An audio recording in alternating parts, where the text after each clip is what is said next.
My name is Tyler Lewis, and on April 27th, 2017, my life changed forever. It was about 2 weeks before finals. I was really sick, and I've had a history of seizures before. I ended up having a seizure. Went to the hospital here in Waconia, and they treated me for dehydration and sent me on my way, but I knew something else was still wrong. My dad ended up flying a few days out to help pick me up and drive me back home because I live about 12 hours away. So he changed his flight to a few days before, and we were about around Madison, Wisconsin, and we went to a gas station to pick up something to drink, and I started pounding headaches, and I nearly collapsed because I couldn't really move my right leg at all. And we went to the urgent care closest to us, and they did a scan, and they never really told us what it was, but they said that we needed to be transferred to Madison, the University of Wisconsin Hospital, immediately because they found something on my brain. They said that I had a mass of brain tumors all over my brain. They stopped counting at over 50. They did some more work, and they ended up saying it wasn't tumors, that it was a series of mass brain abscesses. One doctor said innumerable brain abscesses. I stopped losing all function. I had a stroke in my upper left half, and one of the abscesses was giving me double vision, triggering seizures, and one of my abscesses on the spot of the brain it was shutting down my right leg essentially.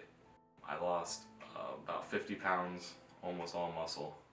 I couldn't hardly move at all. I didn't for about 2 months. Basically, since it was actually the largest brain infection ever documented in history, still to this day, they were really nervous about long-lasting effects. On May 16th, at around 2 a.m., my brain pressures went up. My brain was swelling. It was touching my skull and every part of my head, and so I actually ended up coding, and then they didn't understand why, but they got me back. I coded again about 4 or 5 hours after that. They decided that it was my brain pressures, and I had a lot of blood in my brain. So they decided to put it was about a 4-inch bolt in my skull to relieve pressure. I looked like a unicorn for a little while. I had that in for about 3 days.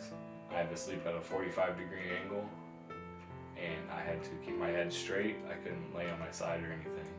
So it was tough to sleep already, and then I had that on my back.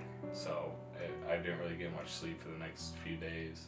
After that spurt of a few days, which was my lowest, the medications were definitely working because I started to remember more. My memory started to come back, and I started picking up all their assessments to pick up my legs and move my arms and fingers and eyes and whatnot. Everything was improving every day. I ended up getting medically discharged the beginning of June. I was medically discharged from their counts to go to rehab to learn how to walk again. And I was supposed to be there for 3 weeks. But after 2 weeks, they decided that I was doing well enough to go home and start outpatient therapy. I learned how to start to feed myself and walk.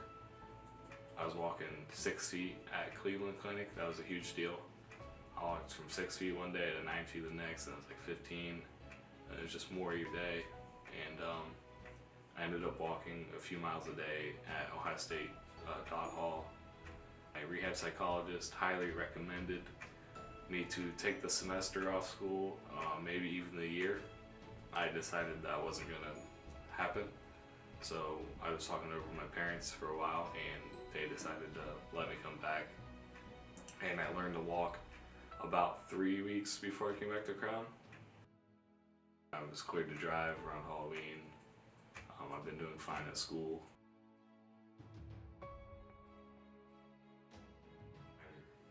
really grateful for all the people that were there for me, and I'm doing a lot better now. I'm back at school, and I'm walking again, I'm driving again, and yeah, I'm pretty much back to baseline. I'm back to 100%.